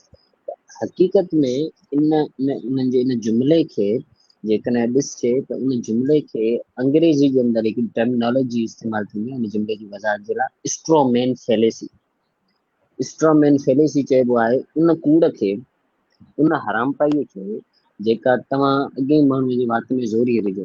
हाणे हक़ीक़त इहा आहे कि अहिड़ो को कॉन्सेप्ट आहे न, मुल्ले जो दीन अलॻि आहे न सूफ़ी जो दीन अलॻि आहे, हक़ीक़त इहा आहे। पर हू छा कंदा आहिनि, जो तव्हांजे तरफ़ां इहो हिकिड़ो आर्ग्यूमेंट ठाहे वरी हिकिड़े मज़हबी माण्हू खे हिनखे तानो ॾींदा आहिनि, उनखे चइबो आहे स्ट्रोमैन फैलेसी। जेका हक़ीक़त त इहा न आहे। हक़ीक़त इहा ई आहे कि जेको सूफ़ियुनि जो दीन आहे, जेको आलिमनि जो दीन आहे, उहो हिकिड़ो ई आहे, दीन इस्लाम हिकिड़ो ई आहे। उनजी वधीक वज़ाहत साईं गुलाम मुस्तफ़ा साहिब कंदा, पर इन टर्मिनोलॉजी खे स्ट्रोमैन फैलेसी चइबो आहे। इहो बि हिकिड़ो सेकुलर फ़रेब आहे जेको हू ॾींदा असल आहिनि। में छाजे लाइ? हू चवंदा इहा आहिनि, त सूफ़ी जेके नरम दिलि आहिनि, नरम तबियत जा मालिक हुया, हर कंहिंसां सुठो हलंदा हुया ऐं रवादारी हुई, ऐं असांजे मुल्हनि में जेको आहे एक्सट्रीमिज़म घणी आहे ऐं तशदुद घणो आहे, थोरी थोरी ॻाल्हि ते जेको आहे अदमे बर्दाश्त जो मुज़ाहिरो कनि था, त उहे सूफ़ी भला हुया ऐं ही जेके आहिनि उहो पंहिंजो रोल नेगेटिव ई प्ले करे रहिया आहिनि। ॾिसो साईं इहे ॻाल्हि तसव्वुफ़ साईं गुलाम तसव्वुफ़ में आहे राह सलूक। जेकॾहिं वाक़ई राह सलूक जी तालीमात जी था ॻाल्हि कनि पिया, ऐं उन ई तसव्वुफ़ जी था ॻाल्हि कनि पिया, जीअं को इमाम ग़ज़ाली रहमतुल्लाहि तआला अलैहि बयानु कयो, जेको राह सलूक जो शेख अकबर मुहिद्दीन इब्न अरबी अलैहि जन बयानु कयो। जेकॾहिं उन ई तसव्वुफ़ खे तसव्वुफ़ चवंदा त उहो त ऐन जेको आहे न उहो इस्लाम ऐं शरीयत ई आहे। इन खां अलावा हिकु दायरे खां वरे बराबरि बि, हिकु नुक़्ते बराबरि बि ॿाहिरि नथो वञी सघे। जेकॾहिं इहो ई जेको आहे न तसव्वुफ़ आहे उन्हनि जी नज़र में, उहो त जेको आहे इस्लाम ऐं तसव्वुफ़ में कोई तज़ाद ऐं फ़र्क़ु न आहे। जेकॾहिं उहे था चवनि पिया न भाउ अॼुकल्ह जा मौजूदा सूफ़ी उहे जेके जेको आहे न हेॾो लिबास पाए करे गाना ॿधी करे चूड़ियूं पाए कड़ा पाए नारा हैदरी हणी करे जेको आहे न मुजावर थी करे वेठा आहिनि पिया दरगाहुनि जे ॿाहिरां या पंहिंजे मख़सूस टाइम पीरियड में धमालो ऐं वधीक आणनि था पिया इहे सूफ़ी आहिनि त पोइ इहो जेको आहे न तसवुफ़ जेको आहे इहो हिननि जो हथरादू तसवुफ़ थी सघे थो। बाक़ी तसवुफ़ जेको दर हक़ीक़त जेको तसवुफ़ आहे जेको राहे सलूक आहे हिकिड़ो मार्फत इलाही जा तौर तरीक़ा आहिनि उहे ऐं इस्लामी शरीयत जे दायरे या तरीक़ेकार जे मुताबिक़ आहिनि मुवाफ़िक़ आहिनि उनजे मुतज़ाद ऐं मुख़ालिफ़ कंहिं बि सूरत न आहे। हिकिड़ो ॿियो बि सुवाल साईं इहो आहे त असां वटि कुझु माण्हू जेके दीनी तबिके सां ताल्लुक़ रखनि था पोइ चाहे उहे डॉक्टर्स हुजनि या कुझु नवां कुझु दर्जा दरस निज़ामी मां पढ़ी वेंदा आहिनि पोइ हिन खां बाद उन्हनि ते बि सेकुलरिज़म जो असरु पवंदो आहे या मुआशिरे में मुख़्तलिफ़ तरह जा NGOs आहिनि उन्हनि सां उन्हनि जी उथणी वेहणी घणी थींदी आहे पोइ जंहिंखां बाद उहो ॿुधण में ईंदो आहे त क़ुर बि त पाण चवे थो बाबा हर को जेको आहे सेकुलर हुजे जीअं ला इकराह फि दीन दीन में का ज़बरदस्ती नाहे लकुम दीन हुकुम वली दीन तव्हांजे लाइ तव्हांजो दीन आहे ऐं मुंहिंजे लाइ मुंहिंजो दीन आहे त मतिलबु इहो आहे त हर कंहिंखे फ्रीडम ऑफ रिलीजन हासिलु आहे को कंहिंखे तंग न करे पर असां वटि इहो आहे त हर को हिक ॿिए खे घटि वधि थो ॻाल्हाए ऐं हर को जेको आहे पंहिंजी दिफ़ा में लॻो पियो आहे इनखे कीअं साईं जस्टिफाई कंदो? ॾिसो सेकुलरिज़म जो जेको तर्जुमो जेका मीनिंग जेको आहे न टर्म्स जी जेका तारीफ़ बयानु कई वई उहा इहा न आहे त फ्रीडम ऑफ रिलीजियसली जेको आहे न मज़हबी आज़ादी त आहे लेकिन इज्तिमाही ज़िंदगी वारी जेको सूरत हाल ऐं जेको मसइलो आहे न उनखे ॾिठो वेंदो त हुन में तव्हां मज़हबी आज़ादी इस्लाम में छा ज़मीन जी अक़लियती क़ौमुनि जी आज़ादी न आहे यकीनन आहे ज़मीन जा हुकूक थियल आहिनि बयानु थियल आहिनि उन्हनि जी रत उन्हनि जो खून उनजो माल उन्हनि जी जान ईअं ई जेको आहे न महफ़ूज़ आहे ईअं ई जेको आहे न बाहिफ़ाज़त आहे जीअं हिकु मुस्लमान जी इन जो मतिलबु आहे त इस्लाम में जेका रवादारी आहे जेका हम आहंगी जो जेको हुकुम ऐं तालीम आहे उहो बिल्कुलु जेको आहे न उहो ई आहे जेको आहे न सेक्युलर चाहिनि था पिया त मज़हबी आज़ादी हुजे लेकिन मज़हबी आज़ादी जो मतिलबु इहो न आहे त तव्हां इज्तिमाही ज़िंदगी में मज़हब खे माइनस करे छॾियो उहा जेका तव्हांजी जेको आहे न रियासती जेका ज़िंदगी आहे या रियासती जेको निज़ाम आहे उन में तव्हां जेको आहे न रिलीजियस लिस्ट लेस करे छॾियो था मज़हब खे बिल्कुलु माइनस करे छॾियो कढी छॾियो इहो जेको आहे असल सेक्युलरिज़म जो तक़ाज़ो या मतिलबु त इहो ई आहे ऐं असांजो हुन में इहो ई जेको आहे न ग़लति आहे बाक़ी जेका मुखालिफ़त आहे या फ़िरका वारियत आहे या इन अंदाज़ सां जेका हिक ॿिए खे जे मथां जेको आहे न शिदत पसंदी जो अंदाज़ इख़्तियार कयो थो वञे पियो इहो त इस्लाम जी नज़र में बि जेको आहे न को क़ाबिल तारीफ़ न आहे। अच्छा माशाल्लाह असल में अहिड़ा सेशन्स टाइम टू टाइम थियणु घुरिजनि ऐं इलाही नौजवाननि जे ज़हननि में मुख़्तलिफ़ सुवालात हूंदा आहिनि ऐं मुंहिंजे ख़्याल में जेकॾहिं असां कॾहिं सुवालात जो सेशन जेको आहे ओपन कयूं या लाइव जेको आहे कॾहिं दोस्तनि खां या रिकॉर्डिड जेकॾहिं को क्वेश्चन्स वग़ैरह वठूं त हिन में असांजे लाइ इलाही फ़ाइदो मिलंदो असांखे छो त हर सुवालु असांजे ज़हन में हुजे असांखे टाइम एतिरो मिले ज़रूरी न आहे त हिन लाइ नौजवान जा ज़हन मशकूक आहिनि ऐं मुख़्तलिफ़ माण्हुनि जी तरफ़ां उन्हनि जा ज़हन भरियल आहिनि ऐं उन्हनि खे अहिड़ा माण्हू घटि मिलनि था जेके उन्हनि खे नरम मिज़ाजी सां उन्हनि खे सम्झाइनि ऐं इस्लाम जी सही तालीम उन्हनि खे ॿुधाइनि। बिलावल साहब हिकिड़ो इंशा सवालु आयो आहे तव्हांजे कमेंट्स में ई हाणे अॼु इत्तेफ़ाक़ जी सां साईं तव्हां सवाल जी ॻाल्हि कई त सवालात अची विया इहे इंशाल्लाह थोड़ी बाद में रखंदासीं कमेंट आयो है तो आप मुसलमान की क्या जिम्मेदारियां हैं इस खतरे से मुकाबला करने में रहनुमाई करना है कयो रहनुमाई अगेन नहीं रिपीट आम मुसलमानों की क्या जिम्मेदारियां हैं इस खतरे से मुकाबला करने में यानी अच्छा सेक्युलरिज्म का मुकाबला करने में जी जी आम जी जी मुसलमान हाँ की क्या जिम्मेदारियां हैं जी अच्छा हर किसी की जिम्मेदारी अलग अलग है हमारे जो असल जो जिम्मेदारी है वो एक्सपर्ट्स की है यानी हमारे उलमा कराम की है और उलमा भी वो जो इस फील्ड में कुछ ना कुछ जानते हों क्योंकि ये फील्ड थोड़ी डिफरेंट है तो इसके लिए आप वो उलमा चूज़ करें जो सेकुलरिज्म, लिबरलिज्म यानी रद्द-ए-इल्हाद पर गिरफ़्त रखते हों, तो उन उलमा से रुजू करें। बाकी आम आदमी पर ये ज़िम्मेदारी है कि अपना ताल्लुक़ ऐसे उलमा से मज़बूत रखें और उलमा से पूछा करें, आपके मोहल्ले में इमाम है या कहीं भी कोई आलिम दीन है या मुफ्तियान कराम मौजूद होते हैं, अगर वो उस फ़ील्ड से ताल्लुक़ नहीं भी रखता, लेकिन वो जानने वाले होते हैं कि वाक़ई ये जो आलिम दीन है या ये जो मुफ्ती है, ये इस फ़ील्ड में भी एक्सपर्ट है। तो लिहाज़ा अगर हम अपना ताल्लुक़